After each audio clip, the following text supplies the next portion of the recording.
Hello, everyone. Good evening. Thanks for joining us this evening. Beautiful sunny evening here in West Oxfordshire. Hopefully it is where you are. Joining us for this takeoff and landing workshop brought to you this evening by Astral Aviation Consulting on behalf of the UK CAA. If you want to stay in the loop with events and resources, please sign up to our mailing list.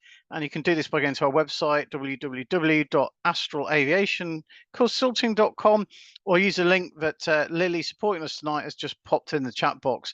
There's going to be a lot of technical discussion and a lot of talking through concepts and things tonight.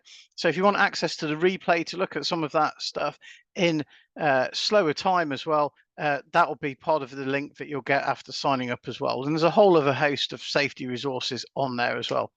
If you've not come to one of these before, I'm Matt Lane. I'm a head of training and active single and multi FI and examiner, and I'll be comparing and presenting a little bit of it tonight, supported by Lily, doing great stuff with the tech in the background. Also delighted again to have Nigel Wilson with us. He's the head of training, FI, examiner, display pilot, and he also runs the well-known Easy PPL Ground School, which provides a lot of online courses for students, pilots, instructors, and training organisations. So it's great to have Nigel supporting us again tonight as well. Over the next 90 minutes, we're going to break the workshop down in some easily digestible chunks. Nigel's going to look at taking off and lots of things associated with that. I'm going to look at landing and lots of things associated with that. We're going to do some top tips, and we're going to use the polls, which some of you may have come across before, to do a bit of a quiz. It's not going to be marked, but we're going to get some interaction going at the end and get some points going, get some of your thoughts and feelings out through that and discuss some of those. So we'll be a little bit more interactive at the end. So please stick with us for that. We'd be delighted to have your engagement on that as well. To kick us off, we would like to find out, those of you that are with us tonight, what do you mainly fly? What type of aircraft do you mainly fly?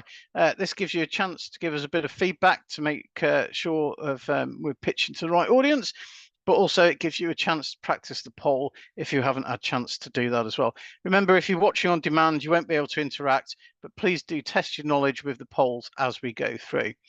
So if you can tell us what aircraft you mainly fly, we're well aware that a lot of you may fly multiple types, but like I say, if you can tell us what you mainly fly, there's a whole choice of things there, and we've tried to cover most of them. If you're just thinking about learning to fly as well, you're very welcome as well. Tell us about none of the above. Or if you're a retired pilot, again, you're really welcome. We value your experience and input.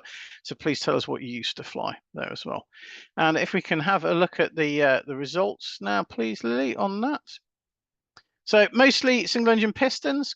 Quite a few 3-axis microlights and other flexing microlights, and just one glider pilot here tonight as well. You're very welcome there as well. A couple of helicopters and MEP, but great to have you all with us tonight. Thank you.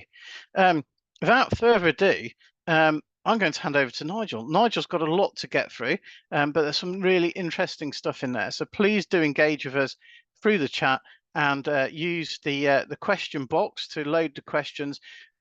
We've got a Q&A at the end, but if we need to pick up, or some of them are relevant as we go through some of the sections, we'll aim to do that as well. And I'll try and pick up anything from the chat box as we go through as Nigel's talking as well.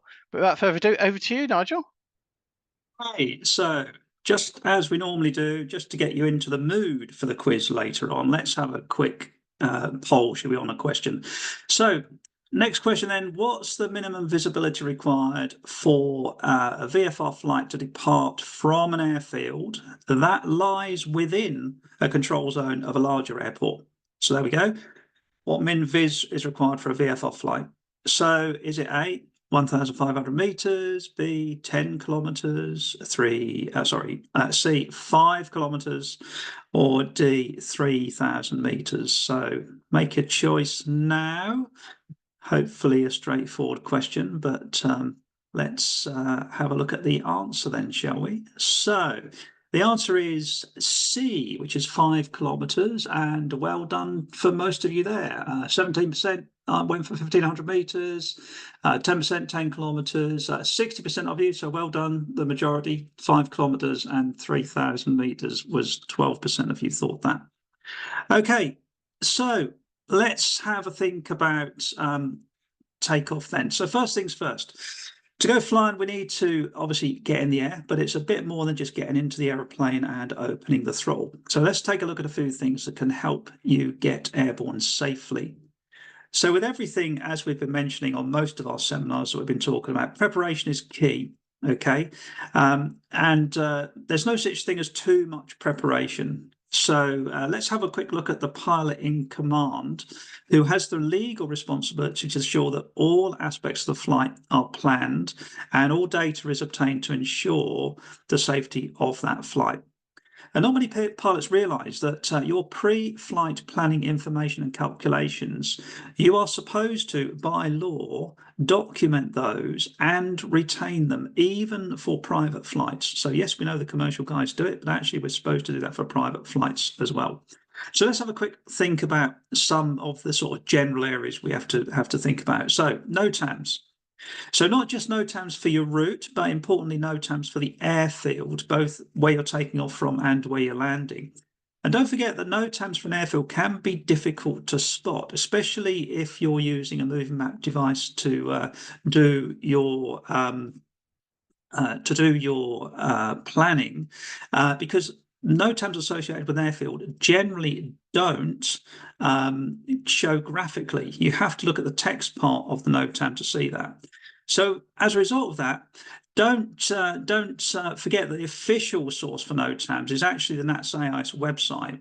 And to see them, to see those NOTAMs on that website, you just need to register. It's free, but you just need to register. So that's the official source. And we're going to drop that in the text box, the URL for that. So weather and wind, moving on, then it goes without saying that we need to be looking out for the weather. But in the context of this workshop, let's think especially about cloud base. If it's not good enough for your journey as a VFR pilot, then quite simply, just don't go. You know, it's not like we've got to be somewhere. So if you're an instrument qualified pilot, you need to think a little bit more carefully. It's no good thinking and taking off in a cloud base of 300 feet thinking that it's going to be okay. Whilst you're probably capable of doing that, think about the threats and errors. You know, what happens if you have an engine failure at 900 feet? Does 300 feet really give you enough time when you break cloud to assure a safe outcome once you get visual with the ground? Probably not. Visibility. We've talked about visibility in one of the questions. For an uncontrolled airfield, without an instrument procedure, then you still need to be flying VFR. So that means you have to have at least 1,500 meters visibility to depart. Wind, well, what's the wind doing? We're all knowledgeable about strong winds and crosswinds, but what about a light and variable wind to do with departures? That can be equally as dangerous. So think about it a bit. You just begin your takeoff roll, the wind becomes a 5-knot tailwind, and that's got the potential to ruin your day unless you've thought about it as part of your performance planning beforehand. So, you know, you might need to do a wind check at the start of your roll just to make sure that you haven't got a tailwind, and think about rejecting the takeoff if you have. So remember also that wind changes with altitude. So a nice little crosswind from the right will turn into a tailwind when you get airborne. So that decreases your climb gradient, possibly at a time when you need it the most to clear those trees at the far end of the runway. So it's better to know those sorts of things now than in the air. And as a general rule, you know, every 2 knots of tailwind increases the takeoff distance by about 10%. So weather in general, then, think about the unexpected. You know, think about, you know, showers, if they're close by, they can change the wind direction. So you might end up with a tailwind all of a sudden. Downdrafts can be present as well. And on a different subject to do with temperatures and visibility, once again, don't forget the narrower the difference between the temperature and the dew point, the less likely that you'll have good visibility. And if it does get to, you know, so that they're the same figure, then you've possibly got the potential of mist or fog occurring at any point. So next bit then on weight and balance on the next slide that we've got. So know your aircraft. Don't rely on someone else's figures. Get them for yourself from the aircraft weighing report, and use the aircraft flight manual or POH specifically for that aircraft. In other words, every aircraft has a POH allocated to it by serial number, and yours should have your aircraft reg and serial number on the front of your POH. you shouldn't be relying on the one you found on the internet for the same or similar type. Okay, you really need the one for your aircraft.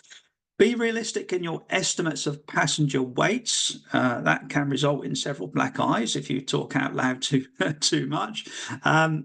Often, flying clubs have a set of scales. They might be tucked away in a corner somewhere out of prying eyes. So have a think about it, and no one else needs to know the weight apart from you, the pilot, and your passengers concerned. And, each individual passenger, their own weight only. Don't forget things like flight bags. They can often weigh more than you think, because we all know what flight bags are like. You just keep putting stuff into it, you never really take stuff out. Never be tempted to to accept an overweight figure, even if it's only by a few kilograms or a few pounds. Yes, we all know it will probably be okay, but if there was an incident and that parameter was found to be outside of the limits, then likelihood is your insurance company are going to refuse to pay out. So more importantly, if you exceed a parameter, then where do you stop? How much overweight is acceptable? The answer, of course, is none. You have to be within the weight. Be strict with yourself. That's the answer to that particular dilemma. Performance then, probably one of the most overlooked pre-flight planning items on the planet in general aviation community, I reckon. So here we're talking about doing the takeoff and landing performance calculations for the airfield conditions today, for the weather conditions right now, and for the aircraft weight for this flight. So there's a few pointers that even seasoned pilots sometimes forget. Don't forget to work out the density altitude for the conditions today at this airfield. Your aeroplane doesn't have any idea how high it is. It will just be performing according to the density of the air, which affects both engine and aerodynamic performance. Okay. When you do the planning, use the takeoff distance figures, not the takeoff ground roll figures, because that assures that you're going to get airborne and clear a 50-foot obstacle. Use the factors specified in the POH or the airplane flight manual where they are defined instead of the generic figures provided by the CAA in the safety sense leaflet. You might get a factor in the POH for taking off on grass, in which case that's what you should use over and above any generic factor that the CAA has stated, which is really for those aircraft that don't have that particular factor stated in the POH. There's a URL we're going to put in the chat box now about a safety sense leaflet to do with performance there.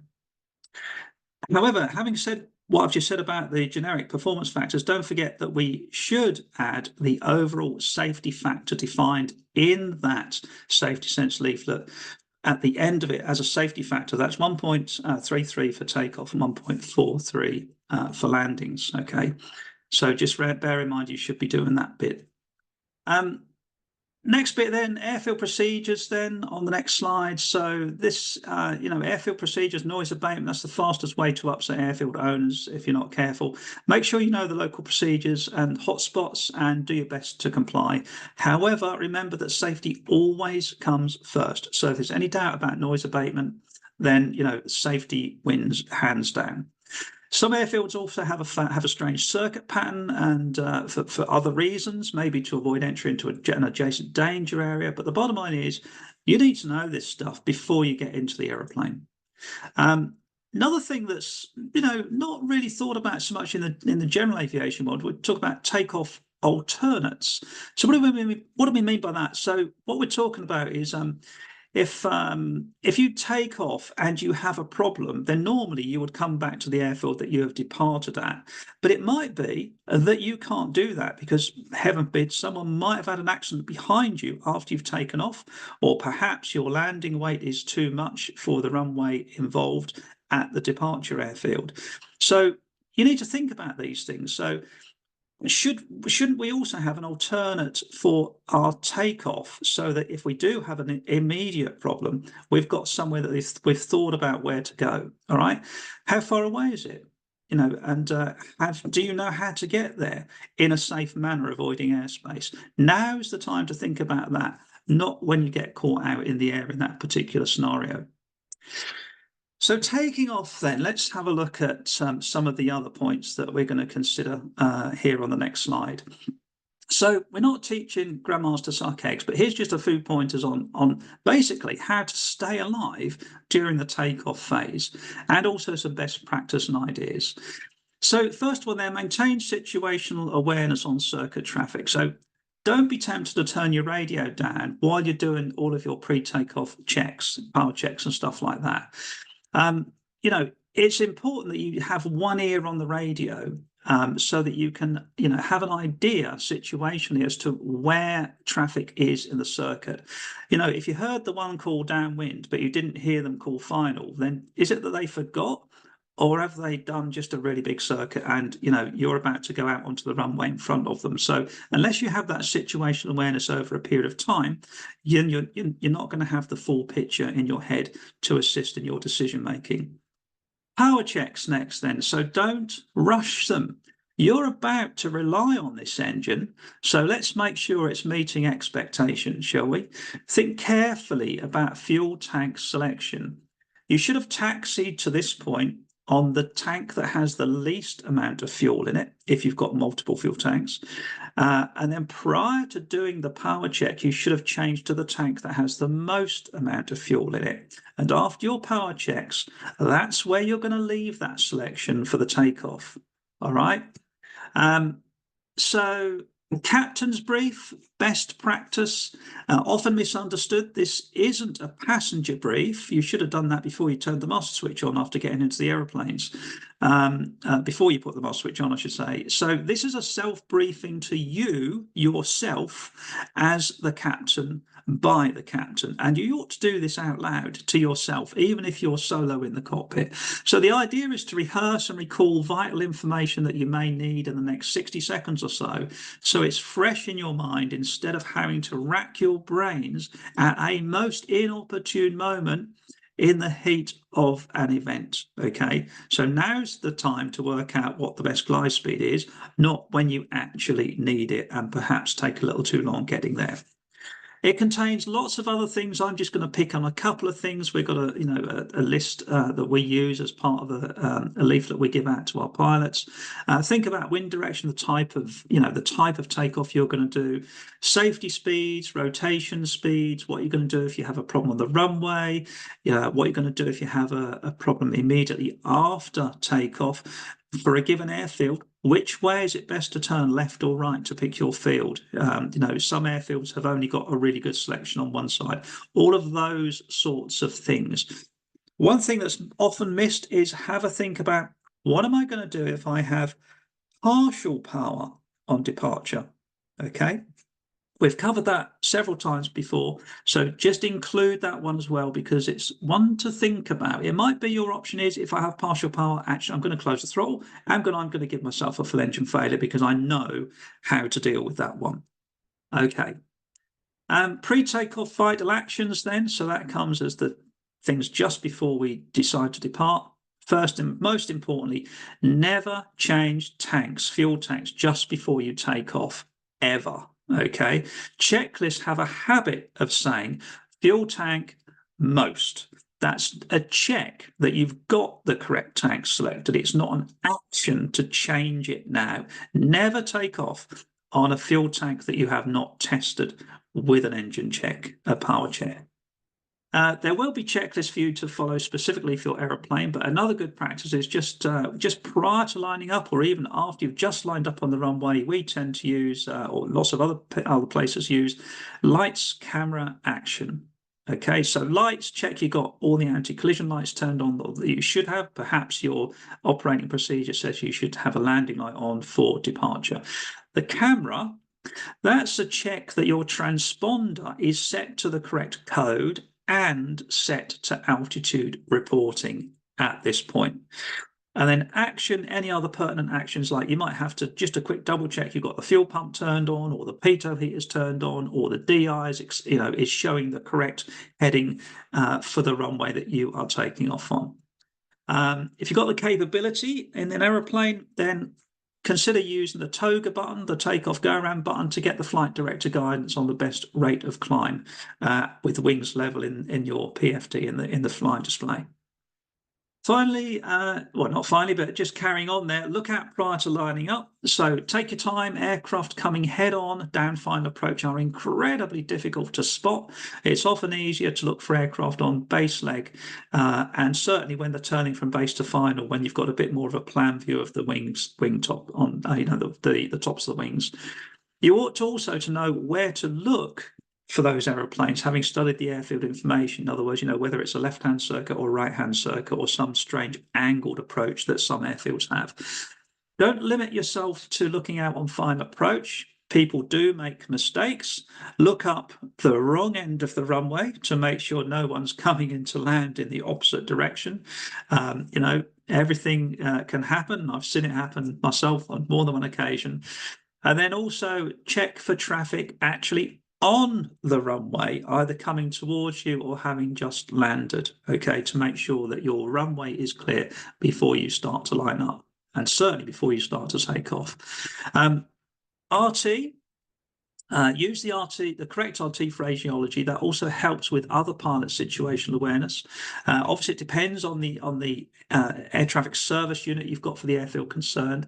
I've picked here some calls to make at an air-ground uncontrolled airfield, since that's where we hear the most, shall we say, variety of incorrect calls being made. So here we go. It might go from getting in the aeroplane. It might be starting like Golf Alpha Bravo Charlie Delta, request a radio check on 122.430. And the next call might be request airfield information for a local flight to blah, blah, blah.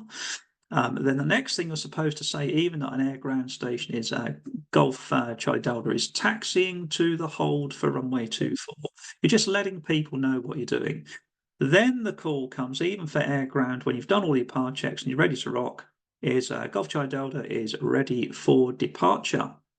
And after you've been given the wind or any other information, then technically what you're supposed to say as you line up on the runway is Golf Charlie Delta taking off.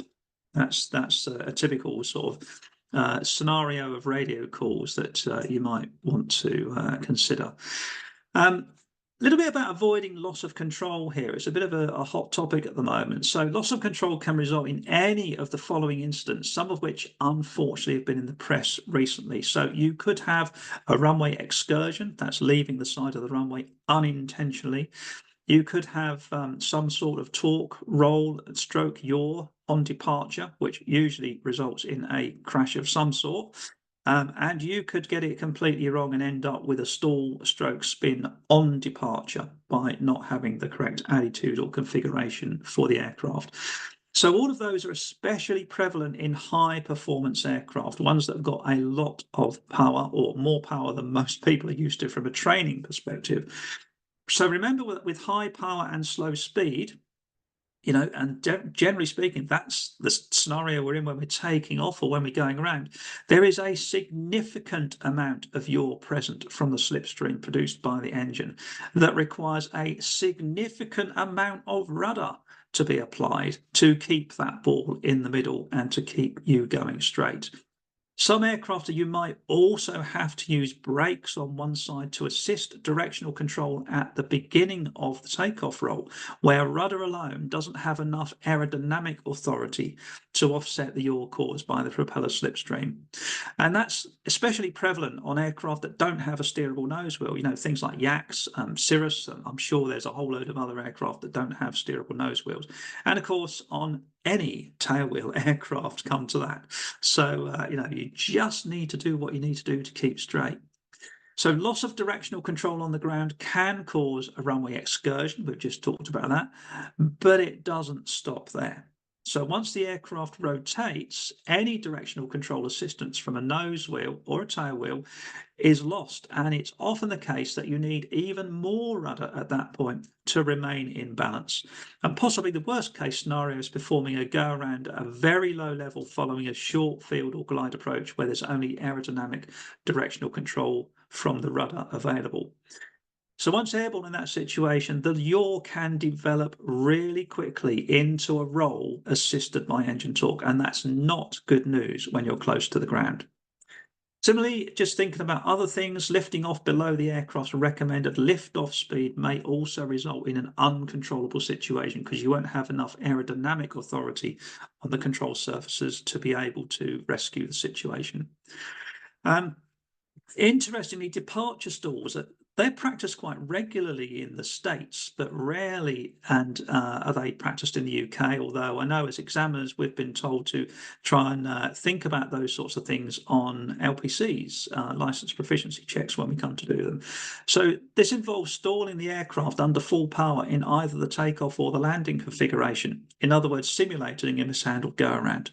And it's well worth grabbing an instructor to find out how your aeroplane behaves in that situation, okay? Because it can be quite entertaining, shall we say, if you don't catch it soon enough. Ultimately, those scenarios will produce, those scenarios will produce a huge startle effect to the pilot, which usually results in no action being taken before the inevitable loss of control event occurs. And that's mainly due to the tiny amount of time we have available because of the very low altitude. So the bottom line is know your aeroplane and make sure you get a really good checkout from an experienced instructor on that type. That's the important bit. So emergencies then, so let's have a look at some of those. There's a myriad of things that could go wrong or could affect our takeoff. Either way, we need to have in mind from a performance point of view some of the parameters to use as a guide. So one of the common things that we hear is I need to reach at least 2/3 of my rotation speed prior to reaching the halfway point of the runway. Okay, and if you haven't got it by then you reject the takeoff.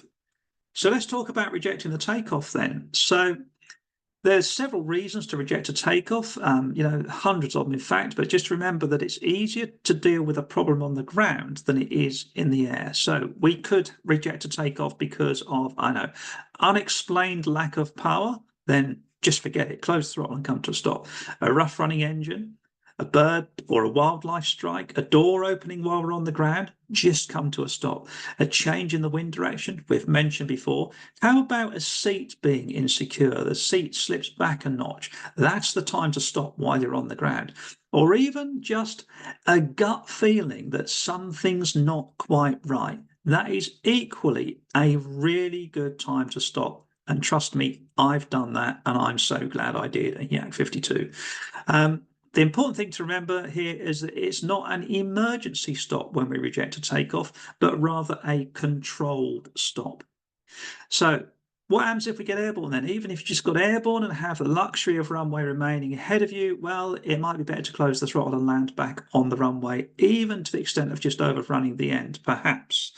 When you reject the takeoff, close the throttle and keep straight. Brake is required. If it all goes squiggly when you're braking, then taking your feet off the brakes usually gets directional control back quite quickly, and then you can reapply the brakes.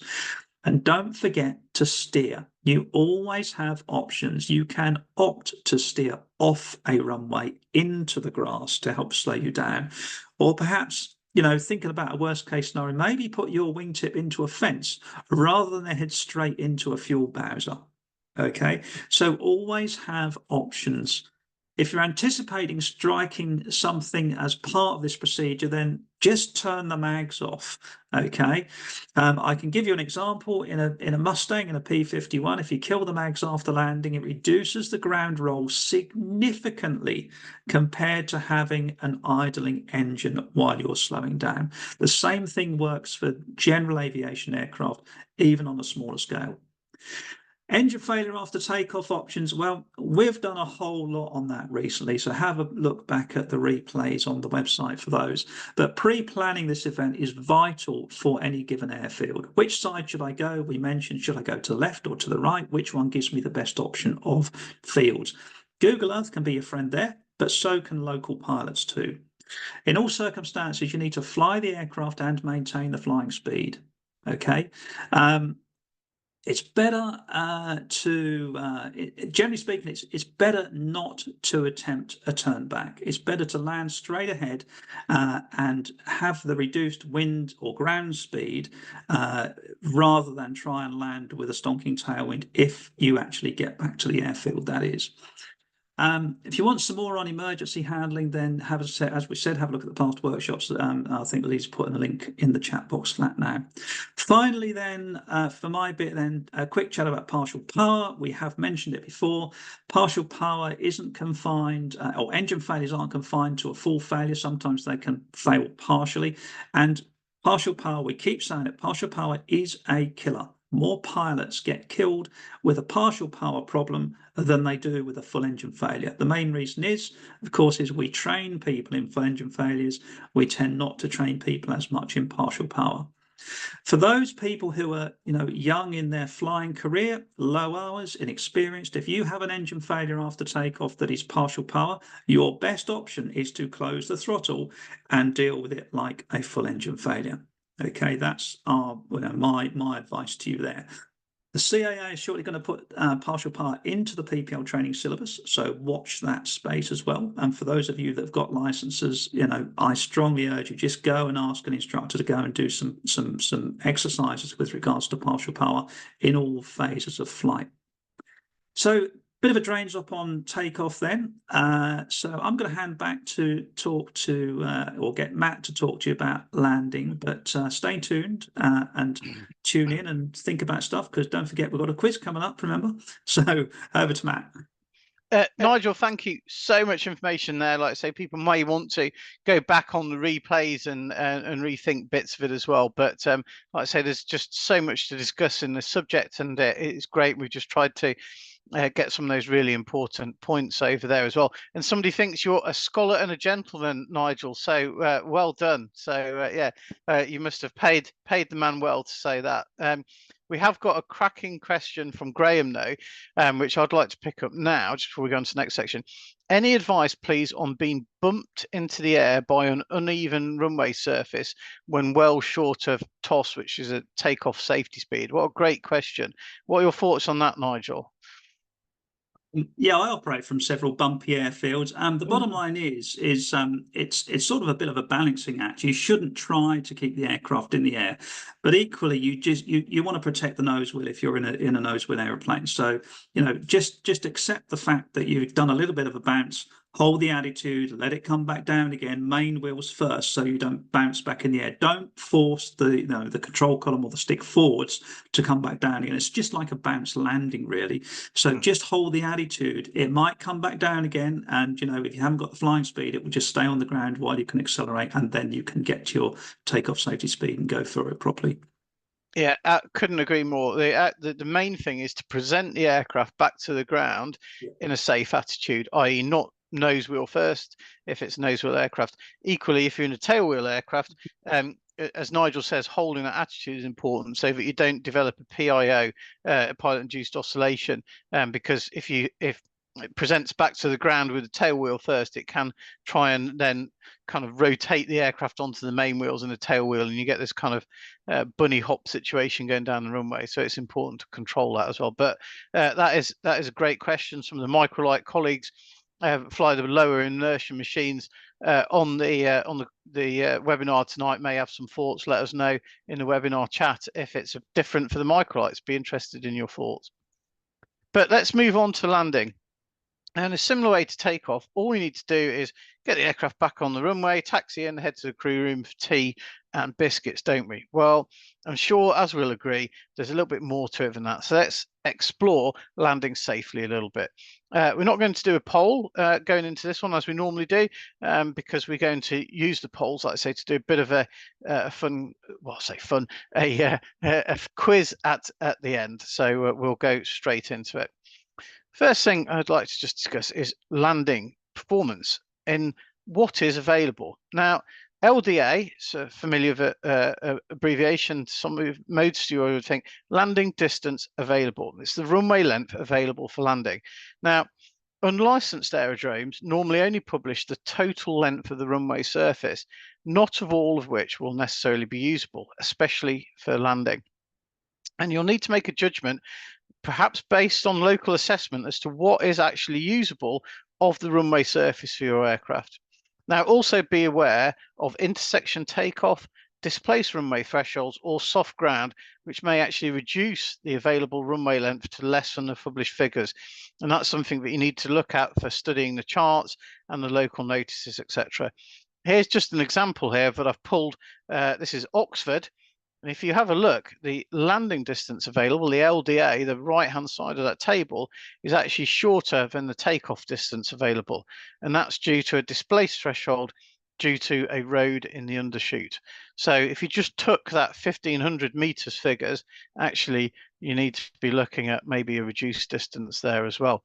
Equally at Oxford, if you're taking off that 1,500 distance on runway 19, a lot of the light aircraft generally depart from a Charlie intersection, which actually takes another 200 to 300 meters off that figure. In fact, closer to 500 meters off that figure as well, departing from an intersection. So just have a think about, you know, what is the full length of the runway versus what is usable, what is available. Now, landing, what's required? So this is a PA28 example slide. Many of you are familiar with the PA28. You need to use the aircraft flight manual or pilot's operating handbook for your aircraft to determine performance requirements. Now, the calculated figures that you come out with once you've done these calculations should never be greater than the distances available. And you're recommended to use the safety factors as well. Now, these figures that are published in the book, they're going to have been achieved using a new aircraft, a test pilot, but in practice, you may want to anticipate the aircraft underperforming these figures. And that's why we recommend you use the safety factors to take into account some slight performance degradation from the perfected figures that are in the books there as well. I'd also like to point out as well, you should also take careful note of any criteria that are used in the figures.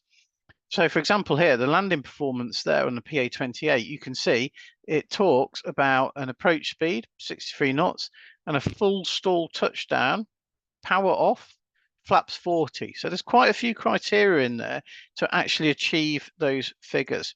So if you go and operate the aircraft differently from those figures, you should expect that the aircraft will perform differently from the figures there. So quite often you see people landing, or students or schools teaching to land the PA28 with only 25 degrees flap. Well, you'll get different figures to what's published there as well. So do have a think about that and have a look at it next time you're calculating some of the figures in your books there as well. Approach speed's very important as well. If you're flying at a higher speed, that's really going to add to those distances required there as well. Moving on, safety factors. Many of you have studied these as students or in your training or in the figure quite extensively in the ground exams. I know some of Nigel's ground courses talk a lot about and do a lot about the safety factors. It's a big part of the exams. Just as a reminder, when you get several factors that are relevant to your operation on the day, they must be multiplied together. And, you know, this can make some of the distances required seem surprisingly high. It can soon add up there as well. But overall, for landing, you should ensure that applying all the relevant factors, including the safety factor, the landing distance required that you derive from a height of 50 foot doesn't exceed the landing distance available. Remember, that's what we're trying to get to. Work out what you require and then look at what's available. Make a sensible comparison between the two. And just look at the figures as well that you've got when you've done those calculations. Do they make sense? You know, is it unusually short or unusually long? Have I messed up something in the calculation? Just do a common sense check when you're doing those as well. Now, landing RT, and the circuit can be a really busy place when multiple aircraft are operating in close proximity. Position reports on the radio, really important source of situational information to build up the situational awareness of pilots. So it's really important you make the correct RT calls when in the circuit and approaching for landing. Most airfields, pilots are expected to report on the downwind leg and on final approach to land. Some situations you may get extra calls such as base leg may be advisable if it's to assist the situational awareness of others. Also, final, which is a singular, call is a position in the circuit pattern between 4 nautical miles and the landing threshold. There's no official report of short final, but if you need to report proximity to the landing threshold for some reason, specifying the distance may be more useful, e.g. say announce half mile final or something like that. And remember as well, you must only land at an air traffic controlled airfield when you've received the appropriate clearance. And you can see an example on the field there as well. And this is a mandatory readback item. Now, also remember an aerodrome flight information service airfield and a FISO controlled airfield, and that's the suffix information. And if you remember, an AFIS provides information to pilots for the conduct of the flight, provides information. Yeah, so it's not controlling you. The FISO can only issue mandatory instructions to aircraft on the ground up until the aircraft passes a runway holding point. So they don't issue instructions to aircraft in the air, but they may request position reports that are consistent with the aerodrome's procedures there as well. Now, at these airfields as well, that's also where you'll get the term land at your discretion. And they may be used to fight aircraft on final. It emphasizes that it's the pilot's decision whether to land or not. It's not a clearance to land. You've got to exercise your own judgment and ensure the runway is clear before landing. You shouldn't respond to the phrase "at my discretion," but you should reply with your intentions. For example, landing. And you can see that in the middle example there as well. So at my discretion is not something you need to read back as well. An air ground communication service, that's the most basic form of aeronautical ground station you'll encounter at an aerodrome. And you know, it doesn't have formal status as an air traffic service. And as we should all know, that's identified by the suffix radio. And when operating in the air ground environment, the basic principle is that the aircraft announce their position and separate themselves from other aircraft in accordance with rules of the air and the aerodrome procedures. So you should only carry out a maneuver such as taxiing, takeoff or landing if you, as the pilot in command, are satisfied it's safe to do so and it's not going to bring you into conflict. On approach to land, it's usual to call final, which may prompt the aerodrome air ground operator to offer information. And there's an example there. So they can give you information about other traffic, but like I say, it's not a read back. It's not a thing. You'll remain responsible as a pilot command for sequencing as that. So you need to keep a lot of situational awareness. So hopefully that was a bit of a useful recap just on some of the RT differences. And as Lily's put in the chat box there as well, the CA's RT Safety Sense leaflet is a really good read actually on that. And I really commend it. It's really well done. It's kind of nice and easy accessible. We've also got an RT workshop coming up as well, which you can register for. The link's in the chat box. There's going to be some brilliant discussions and information from Darren, who's a really experienced controller, ex-Gloucester and the Air Traffic College on that as well. So that'll be a really good webinar to sign up for. A little bit about Crosswind Landings. Basically, you know, when a wind blows across the runway, you've got to fly a heading that's going to allow for drift and keep the aircraft on a direct track down the final approach, as per that left-hand diagram there as well. In the final stages of approach, there's often less drift because with the wind speed decreases during the ground, and you've got to anticipate that. But the ultimate aim is to align the aircraft with the intended landing pattern as you touch down. You know, we can also get gusts as well, which can cause a loss of indicated airspeed and lift.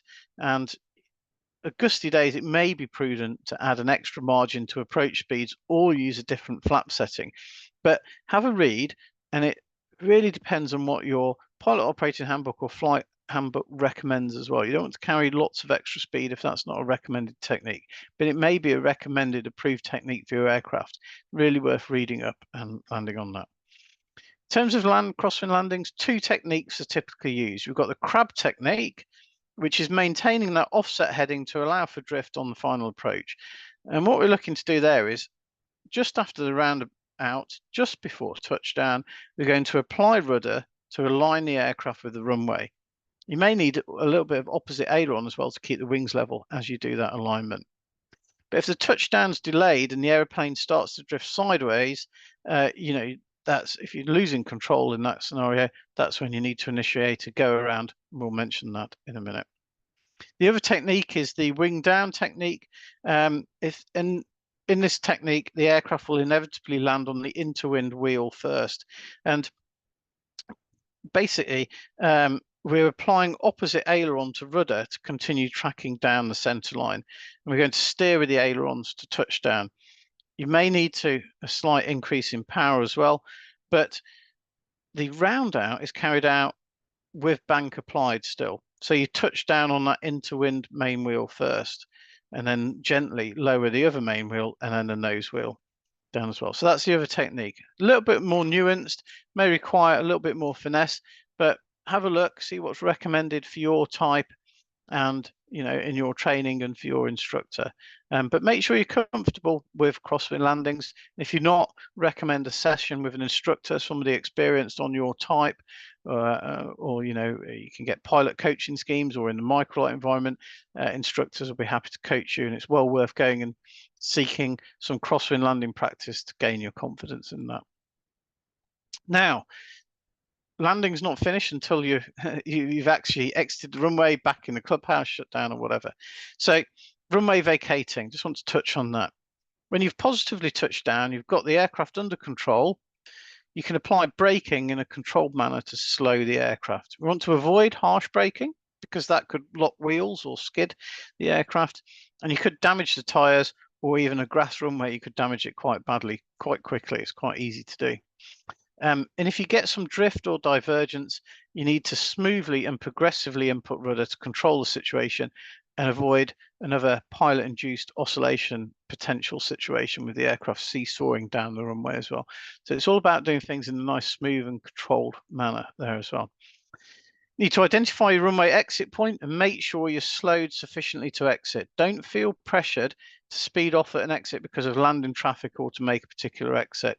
It's very easy, especially at big airports, to feel rushed off into getting off the runway as well. But I can promise you, because I've had to deal with the aftermath of it, that bursting tyres and blocking a runway of a major airport for probably half a day is far more inconvenient to the air traffic controllers in the airport than just causing an aircraft to go around because you need to take another exit. I've been there and had to deal with it, with PA28 stuck with 2 tyres burst, blocking a runway for half a day. So trust me, yeah, if you have to take a further exit, that's fine. And remember as well, retractable undercarriages often forgiving of side loads as well, so particular care should be taken to ensure the speed in the turns is appropriate there as well. After landing checks, and during your training, you've probably been taught to bring the aircraft to a halt in a suitable area after vacating the runway to enable you to do these after landing checks. Once you become familiar with the checks, you can complete them on the taxi, back in and from memory. However, be careful is my advice here as well. Too many people rush checks, miss items, or have even taxied into obstacles or conflictions, got lost on the runway because they've become distracted, going heads down, doing after landing checks as well. And honestly, the time saved is minimal, it's seconds. So think carefully if it's really worth the rush to do after landing checks on the taxi. It might be better to just stop, take 10 seconds, do the after landing checks, and then you can concentrate on looking out and where you're going on the taxi back as well. Now, one of the things that is a hot topic really in a lot of instructor and examiner seminars and CA of taking interest in this as well is the go around. Now, it might be necessary for you to discontinue approach and carry out a go around. Could be because of air traffic, could be because the approach has been misjudged, or it could be you've seen a confliction on the runway, or other reasons as well. The general procedure is as follows: look out ahead, apply full power and prevent yaw. Level the wings, irrespective of where this points you initially, and being wings level is important to achieve the maximum climb performance. So don't worry about necessarily maintaining the center line if you're off center. The key thing is, as you apply full power, prevent the yaw and get the wings level. You need to then select, hold and trim the takeoff attitude and accelerate to the climbing speed. Once you're in a safe climb, raise the flap, gear when appropriate, and confirm that the flap has gone up there as well. When you're safely into the climb, keep a good lookout all around and gently maneuver the aircraft onto the dead side or onto runway track if necessary, in order to climb away as well. And it is important that when you've selected flap up, you do check that the flap has gone up and travelled up to where you think or want it to be. There has been some accidents where people have tried to go around, the flap hasn't travelled for some reason, and they've tried to go around with full flap installed. So do make a positive confirmation on that as well. Now, favourite discussion point of mine, and Nigel knows this, we've even discussed it over a few beers. The go around is not just a manoeuvre from the final approach. You can carry out a go around at any point in the circuit. And basically, you just recover back to circuit height if you're not already there, and continue the pattern at circuit height. So let me give you an example. If you're on base leg, you climb back to circuit height, you then fly the pattern, moving slightly to the dead side when abeam the threshold. And from the downwind leg, you continue the pattern at circuit height, going around, moving to dead side again and beam the threshold. So you can go around from base leg, you can go around from downwind. It doesn't just have to be from final approach as well. And the reason we say this is it's all preferable to orbiting in the circuit or extending downwind, which really should be avoided unless directed by ATC. And if ATC do then direct you to extend or orbit, they're responsible for managing the sequencing then. But orbits or extending, it can put you into conflict with other joining traffic. It can cause a loss of situational awareness, and basically it can cause more trouble than it solves. So do think carefully about orbits or extended downwind as a preference to go around, is my advice.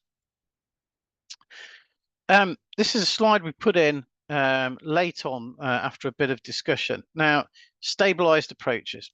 If you ask a room full of pilots to define a stabilised approach or talk about it, like many other things, you'll get a whole variety of responses and opinions. Ask 4 pilots in a club room about stabilised approaches, you'll get 6 different opinions at least.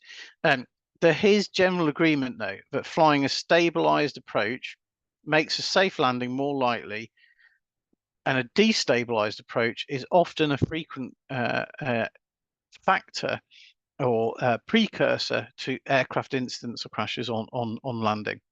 So let's have a look at what's an unstabilised approach. I'm just going to make a suggestion for the stabilised approach that you may want to think about in your operations. I'm not preaching at you to do this, it's something you just may want to think about.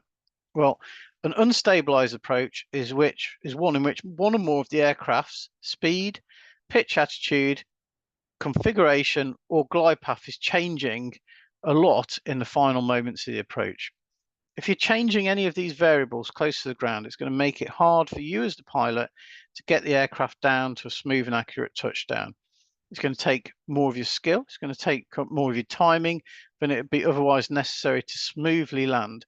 And the aircraft may end up in a float, land short, might land long, bouncing, stall, entering a PIO. These are all outcomes that may result if you're having to really change any of these factors late on in the approach. So what's a stabilised approach? Well, we offer to you, it's one in which the aircraft's at the correct speed, in the right configuration, and on the glide path with only small corrections being required on final approach. Now, you can make up or decide if you want a gate height. You could say from 400 foot, from 500 foot, whatever it is. But safe, predictable, low workload landings result from establishing the airspeed, the configuration, and glide path control in good time, and avoiding having to make large corrections and inputs in the very final stages of the approach. So, have a think, have a discussion in your clubs amongst your pilots and that. Is there a particular height gate that you think it might be worth considering being stabilized at? Big commercial operators, they use 1,000 foot, 1,500 foot or whatever. That's probably not appropriate for light aircraft, but 300, 400, 500 foot. And if, bottom line is just be mindful of flying, how you're flying the approach before you commit to continuing. And one of the easiest way of preventing, landing problems is to go around. If something's not right at any time, take the decision early to go around as well. So be interested, thoughts on stabilized approaches as well may come out in some of the discussion later on. thank you for that. We're going to go into our quiz now as well, but I'm just going to have a look at whether we want to pick up any of our questions now as well. Trevor Christian as well had exactly the scenario in his C-42. So he held the stick, let it settle again until takeoff speed allowed a safe takeoff. Brilliant. Yeah. Well done, Trevor. It's exactly. And the C-42, I imagine, requires a little bit of skill at times, especially if you've got a windy day. And there's a few people have suggested links in the chat to various online things that can help some of that performance planning, which is really useful as well.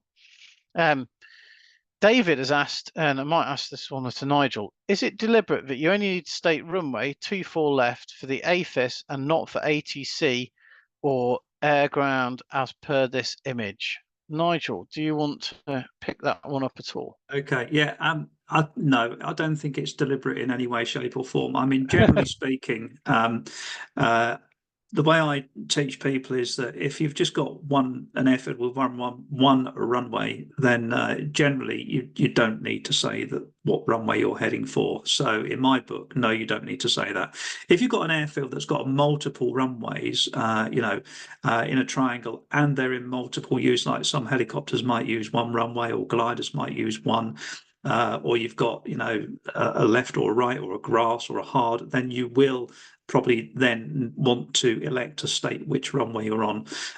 Air traffic control, well, that's a little bit different because, air traffic control, they're going to clear you to land or on a runway, and that's a mandatory read back, so you're going to have to read it back.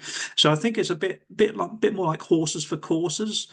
If it's pertinent and you think it might be useful for other people's situational awareness to state the runway that you're about to be on to finals for or downwind for to make your point, then feel free. But as a general rule, I don't think you need to. Brilliant. Thanks, Nigel. There's some other great questions, another one in the chat and a few in the Q&A box as well. So we haven't forgotten about those. We'll pick those up in the Q&A at the end, but we'll keep moving forward into the quiz. Like I say, we don't select answers for this. We don't monitor answers for this. This is just a bit of a challenge to you and a bit of a discussion piece as well. So don't feel shy or worry about this in any way. There's 10 questions, no prizes, but Nigel and I will alternate as we go through them, and let's have a look at the first one. So Nigel, do you want to take this one for the first one? Okay, so as we said, there's no prizes. It's just for your own pride. It doesn't go anywhere else. We'll just discuss them. So here we go. First question then. So you're at a full air traffic control airfield. A Cessna 172 has just landed ahead of you, and he's taxiing to the far end of the runway, on the runway, in order to exit. ATC say this to you. They say, Golf Alpha Bravo Charlie Delta, surface wind 230 degrees, 12 knots, runway 24, land after the Cessna 172. The question is, can you touch down?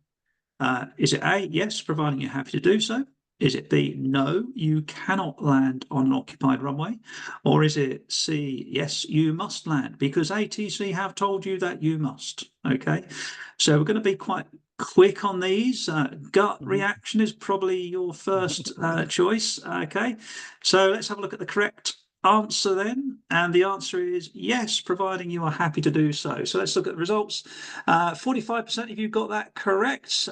Interestingly, 55% of you said you cannot land on an occupied runway, and 1% said you must land because ATC have told you. So bottom line is the choice is yours whether you land or not, irrespective if ATC tell you you're cleared to land. You always have got the option. In this scenario, this is the only scenario with this particular clearance as a land after clearance that you are allowed to touch down on an occupied runway. Okay, so providing you are happy that you can touch down before you go careering into the Cessna at the far end of the runway and eating their rudder with your propeller, then you can do so. But as I said, it's only available from full ATC airfield controllers and specifically with this land after clearance. The reason they couldn't give you a cleared to land is because they can only issue a cleared to land if the runway is completely unoccupied. So they're helping you to land expediently. They're also helping themselves to keep the traffic flow up because it's a long runway and they know you've got room to land before you get to the far end. So over to Matt for number 2 then. So number 2 in our quiz then, the pilot's operating handbook shows that for operations off a dry grass runway, the ground roll figure should be increased by 5%. The CAA safety performance leaflet shows that operation off a dry grass, a factor of 1.2 should be used. What factor do you use?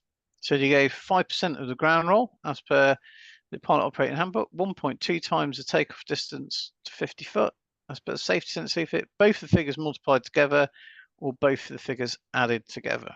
What do you think there? So POH is saying ground roll should be increased by 5%. CA says 1.2 as a distance to 50 foot should be used. What do you think?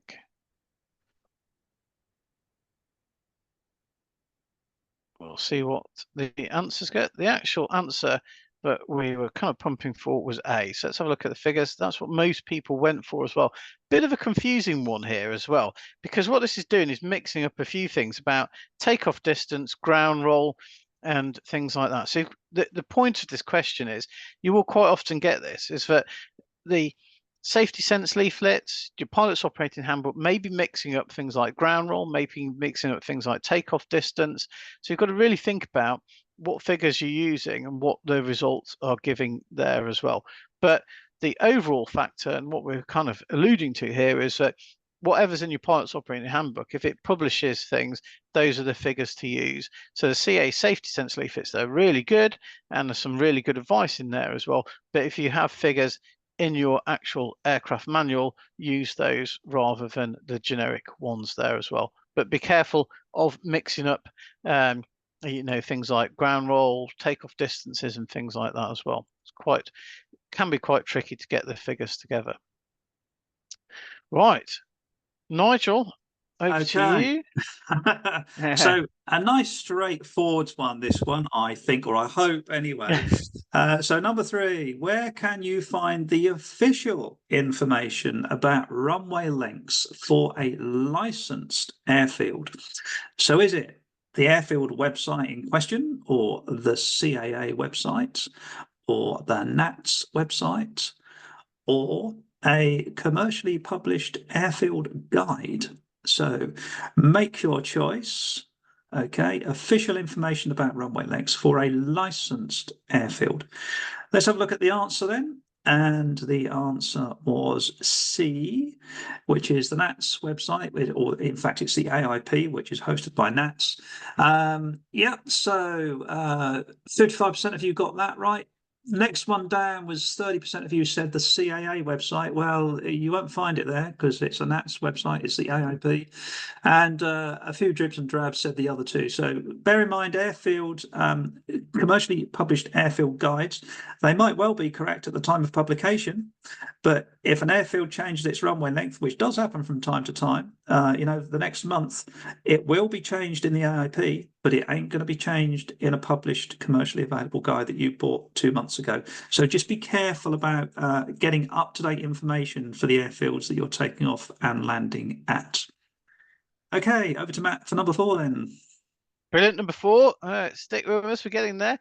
And Lily will put the URL for the NATS AIS website, just in case any of you are struggling to find it in the chat box. Question 4, joining on a straight-in approach at an ATC controlled airfield, the controller asks you to report long final. Where should you do this? And if some of you were listening earlier, hopefully you'll be able to get this or have a good hint at this as well. So straight-in approach, ATC controller saying report long final. Is it inside 4 nautical miles, between 4 and 8, when you're lined up with the runway, or before 5 nautical miles? And the correct answer was B. MomCap 413, long final is a position between 4 and 8 nautical miles from the threshold, which 72% of you got right. Brilliant. Well done. So back to Nigel. Just before we move on, there was a question sort of related to that, which yes, Malcolm asked. He said, so is a pilot who declares a 4-mile final in the circuit, and do they have priority over pilots already in the circuit? a pilot former, does he have priority over pilots already in the circuit? So no, basically, you've got to the official wording is you've got to, if you're joining, you've got to fit in with the established circuit pattern by aircraft already in the circuit. So a 4-mile final call would not take priority over an aircraft already downwind or on base leg that would turn in effect, because that aircraft joining on a long final or a straight in approach has to fit in with the established circuit traffic. I think that's fair to say, Nigel, isn't it?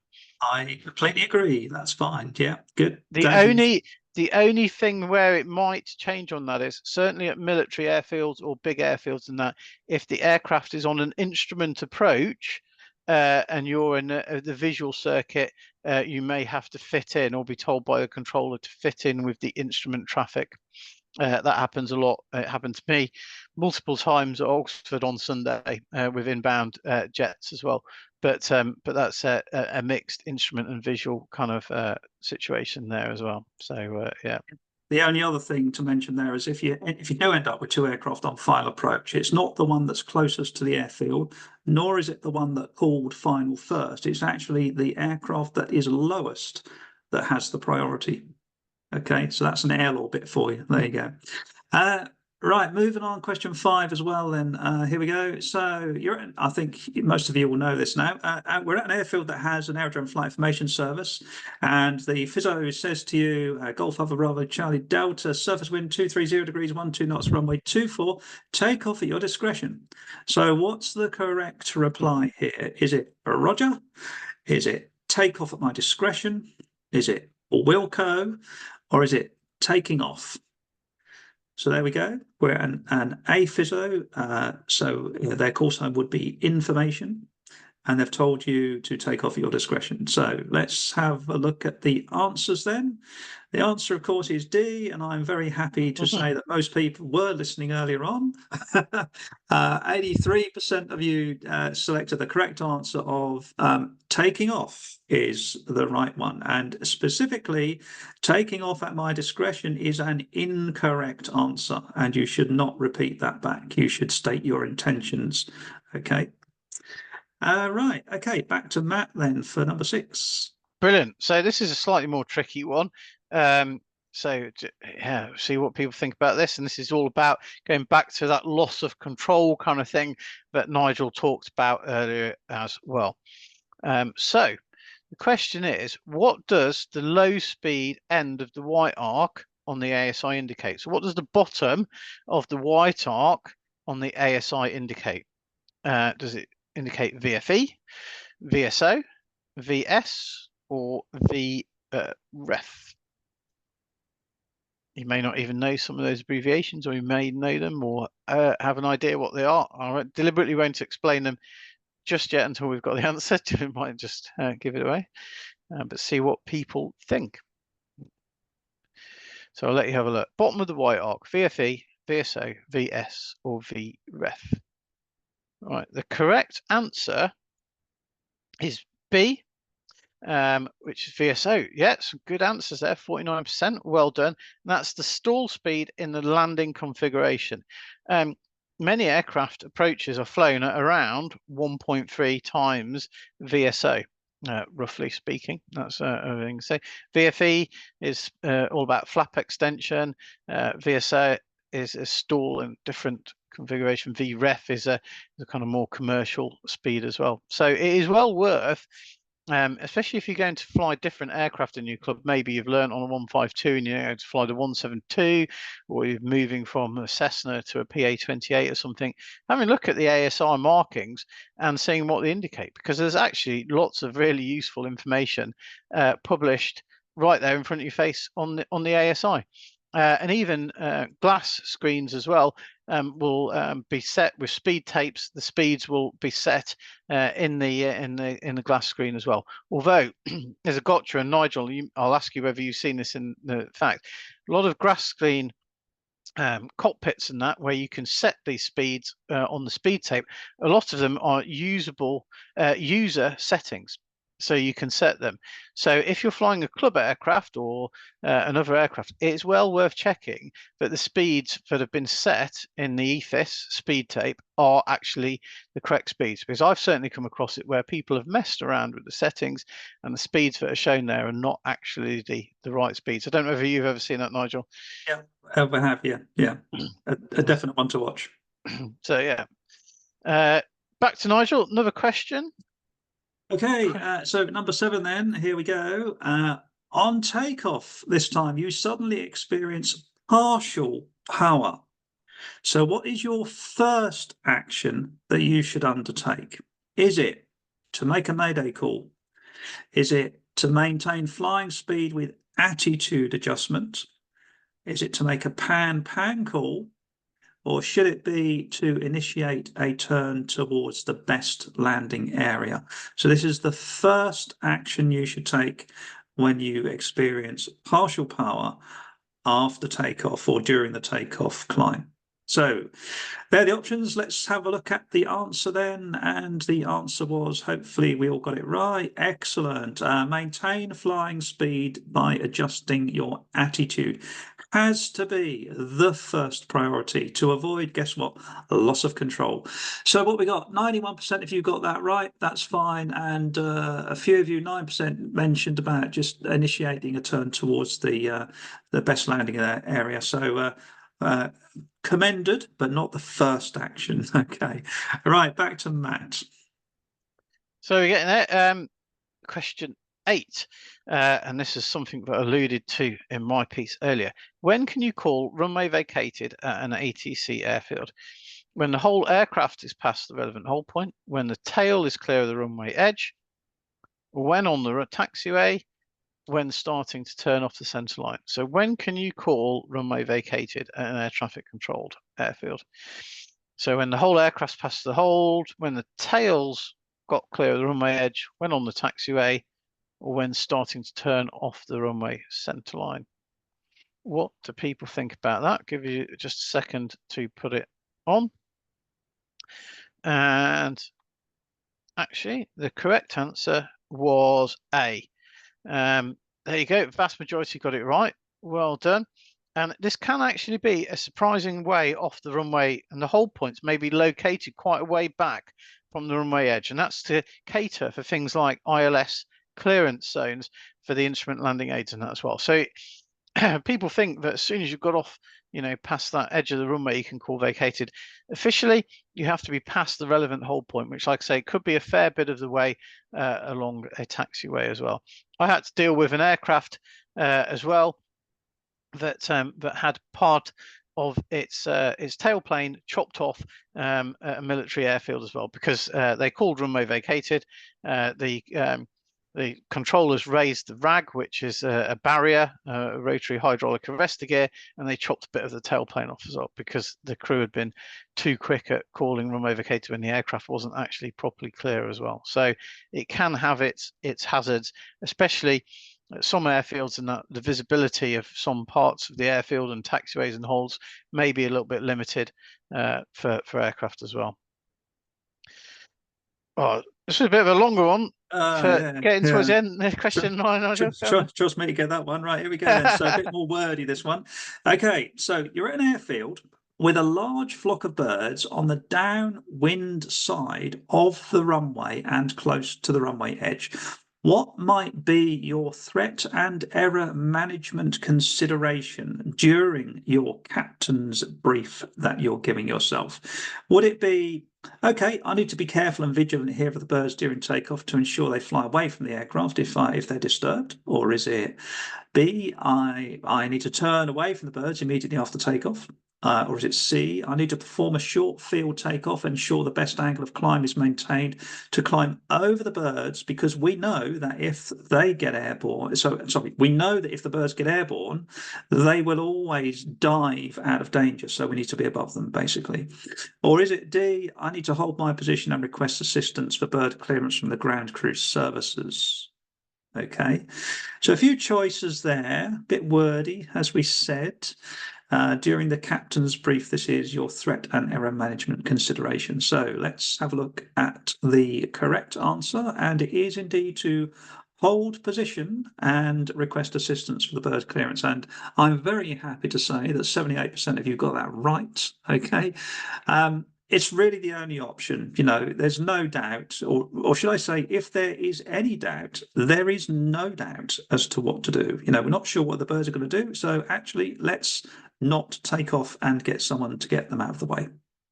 Okay, right. Back to Matt for the last one. Brilliant, thanks. Last one. What's the typical glide path angle when PAPIs are displaying 2 white and 2 red? What typical glide path angle? PAPIs 2 red and 2 white. 2, 3, 4, or 5 degrees. So yeah, on the you've got on the PAPIs 2 white, 2 red. What typical glide path angle would you be flying? And give people just 1 minute. 2, 3, 4, or 5 to select. And the correct answer is B. Typical glide path is 3 degrees, which most of you got, although some can be steeper for obstacle clearance. London City, it's currently 5.5 degrees, and it was 7 originally when it was first brought into service. But one thing you might want to discuss, a typical light aircraft normal approach. How many lights, what lights do we think we would see on a typical profile? Probably 3, 4 whites. Yeah, on a typical light aircraft normal approach, a visual flown approach, much steeper than 3 degrees. Maybe something to discuss with your instructors in your crew rooms. Often can get a lot of debate on that one as well. So there we go. Great. Just before we go into top tips, got a couple of comments on some of those as well. Andy has mentioned, not quite sure why question 8 should be limited to an ATC airfield. AFIS 2 ? That was about the runway vacated. Yes, I think reporting runway vacated at an AFIS airfield would be quite correct as well. I'm trying to think if I know of any AFIS airfields without hold points or holds marked, but I think they would have them marked, wouldn't they, Nigel? Yes. They would. They're controlled, yeah, on the ground. On the control on the ground. So yes, good prompt, thanks Andy.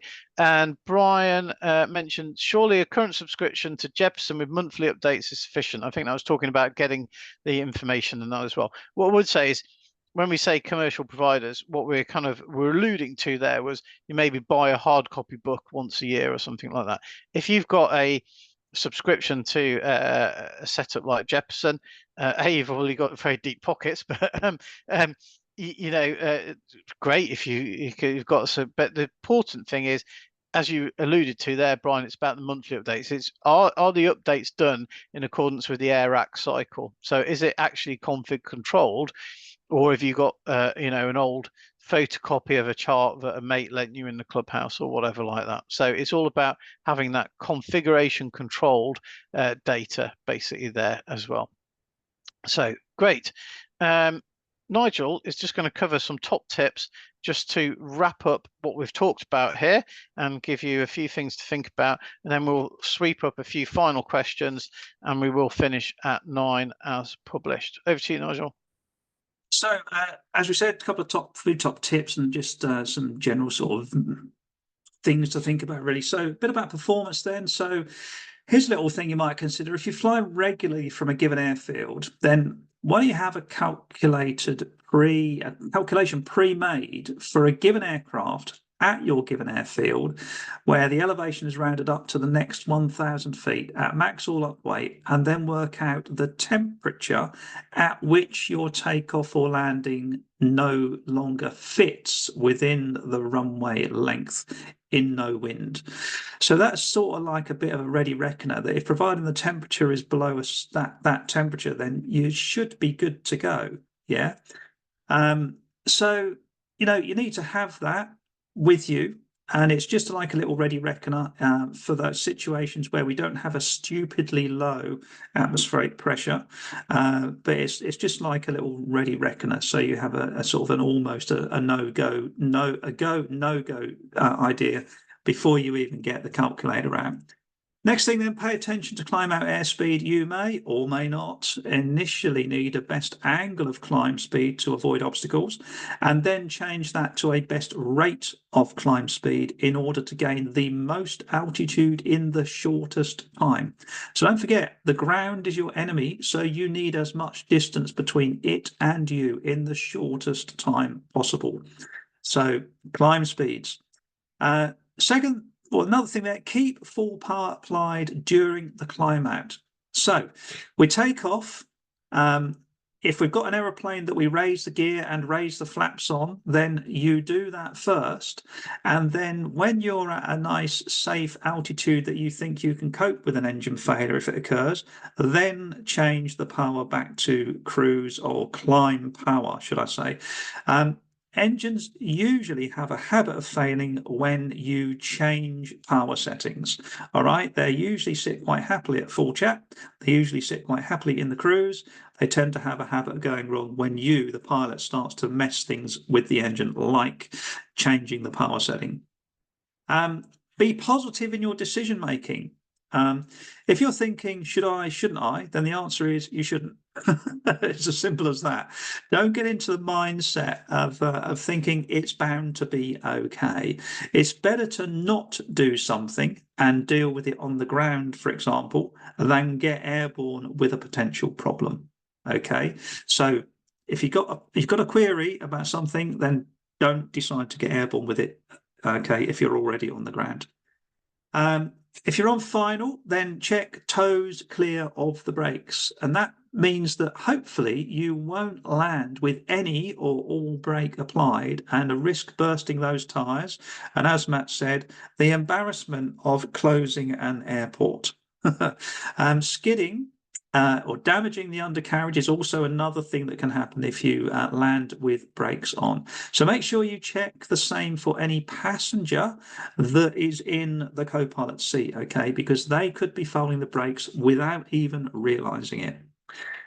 Look after your passengers on the rejoin is the next one. Passengers may have enjoyed the flight, but can often become nervous as the RT gets busy and they get apprehensive about the landing. This can also induce air sickness, and as you sometimes descend back into more turbulent air, that will exacerbate the situation. So make sure you get the airflow going where you can. You know, fresh air always helps. Brief them on what's going to happen and make it clear that you're going to be busy, so they should just sit back and enjoy the view. And then you can talk more once you're on the ground, okay? Don't move services on the runway. What we mean by that is don't get into the habit of rushing into the after landing checks, like pulling up flaps and doing other switches and controls while you're still on the runway taxiing to the exit. It can build up unhelpful muscle memory and can lead to, dare I say, inadvertently selecting gear up instead of flaps up. And that's another way to close an airfield. Okay. Verbalize your taxi route back in. So when you've vacated the runway and before taxiing to parking, just verbalize where you're going to go so you take a second to have it mentally prepared. If you're unsure and you are on the taxiway, then stop and remain stationary and seek clarification from either, you know, a chart that you've got or ask on the RT for assistance. Remember, they're there to help. You know, they're not going to leave you abandoned in the middle of an airfield. They want to help you get safely to your destination, which is, you know, where you've parked up. You can zoom in to get help on many moving map devices that switch to taxi view. But don't forget, don't go heads into the hot cockpit while you follow your moving map. The 3 M's then finally, mixture, mags and main switch. So if we have a problem, it's a mixture, idle cutoff, mags off and the key out, and the main switch or the battery or the master switch, turn it off. This is always sort of the last chance to check when you leave the aircraft to make sure you've left it safe before walking away. And if you're going to go flying again that day, it also ensures the battery's not flat when you come back. Okay, that's my bit done. So it's back to Matt to finish off. Brilliant. Thanks so much. We've picked up a lot of questions as we've gone along tonight, but there's a few I'd like to pick up as well. Paul has asked, when landing at a large airfield in a slow G aircraft on an instrument approach, is it better to land flapless so as not to hold up other traffic and maintain a stabilised approach? So I'll ask Nigel what he does in a minute. Certainly, I teach and flying instrument approaches in light aircraft. Generally, you may want to at least be flapless or at a decent speed. So, if you're doing an IMC rating, IRR, in a PA-28, I would teach to fly it flapless at kind of 90 to 100 knots down the approach. At the heights that you're going to get visual in most light aircraft, you will have time to close the throttle, ensure the speed's in the white arc, configure, and then make a landing. Or alternatively, an instrumented runway is going to be large enough for you to land flapless if you feel you've got visual that low to put the aircraft into an unstable configuration change. So if you feel you need to change configuration to land, I think you should have time to do it. Or alternatively, yes, landing flapless, I think, is a worthwhile course of action. Nigel, what do you think and teach? Just like what he said. I couldn't have said it better. Absolutely spot on. Yeah, absolutely. If you're flying a twins or something, you may take some flap or whatever. You may always have asymmetric considerations there as well. But again, you want to configure before the descent. That's the thing. That goes on as well. Somebody's asked in the stabilised approach, what is correct configuration? What we're talking about here is the aircraft in the desired state, as in the flap is where you want it to be in the approved manner, and is the gear down as well if you're playing. So if you're on a stabilised approach, you're low down and you still haven't got gear out, that could be an indicator to go around. If you're having to use or having to select flap very, very late, that again would be a thing. So you might want to say at 400 feet on the approach, I want to be on the right speed. I want to have my land flap selected, my gear down, and be on the glide path, something like that. So that's what we mean by correct configuration, not making late changes to things there as well. So thank you for that, Chitty. That was great there as well. There's a few questions as well about the birds question. That really, we weren't trying to be black and white on that one. What we were really suggesting there, or Nigel was suggesting by the question, is if there's birds around, don't take your chances by trying to launch into the birds and hoping it'll be all right, hoping you can move around them. What we're talking about there is it's better to stay on the ground and wait for the birds to clear. If you're at a big air traffic controlled airfield and you're worried about birds, wake turbulence, whatever, use plain language to air traffic to tell them why you need a delay to take off. Just because you've been cleared to take off, that doesn't force you to actually commence the takeoff roll. If you need a delay for some reason, for wake turbulence, birds, or you've spotted a problem, just let air traffic know in plain language. I think people are sometimes reticent to do that, Nigel, I think, aren't they? Don't get railroaded into doing something that your better judgment says you shouldn't be doing. Absolutely. And we've got one final question from Rob. I'll ask Nigel this and then we'll wrap up. Should you enter final leg at a height where you can glide to the threshold should the engine fail? Thinking of large hedges or worse shores to the airfield boundary. So this is something that has come up a lot in discussions, and that basically, should you be able to glide in should the engine fail? What are your thoughts on that, Nigel? I think it's horses for courses again, really. I mean, it's a nice idea, isn't it? And certainly, it is a nice idea. But in the other aspect, if you come down final approach with the engine idle all the time, you're not necessarily going to be doing your engine much good either from a prolonged idle. And of course, the judgment gets really difficult. If you've already got all the flaps down, then judging that glide path to the threshold above the obstacles can be quite awkward. So in some ways, a powered approach, should it makes life easy for everybody around you as well. But having said that, we shouldn't be doing what I call creeper approaches. If you've lost sight of the threshold of the runway behind the tree as you're on the approach, you are definitely too low. And we shouldn't be having high power settings down the approach. But equally, if you want to do a glide approach, then and you can get away with it in your aeroplane, then feel free. But equally, again, threat and error management type things. Have in the back of your mind, what happens if I have an engine failure now and I'm not able to make the runway? Where am I going to go? So, pre-pick your fields that you're going to land in short of the runway. Have those in mind so you're ready for anything. That's my view anyway. Yeah, couldn't agree more. It's what will be very, very dangerous to you is trying to stretch the glide, as we call it, to the runway in the event of a power loss of some description. Whereas actually, even though it might be the airfield may be within visual distance, but actually you might want to take a field. And there was a pilot on an air test, RAF Wittering, and Grobtube did exactly that. Landed in a field about 150 meters short of the runway with a total power loss about 2 years ago. Brilliant decision, and the aircraft was flown out a day later after repair, and it was all great. If he'd have tried to stretch it to the runway, I think it would have been a different outcome. So yeah, definitely worth something to think about, and something to those of you instructors on tonight.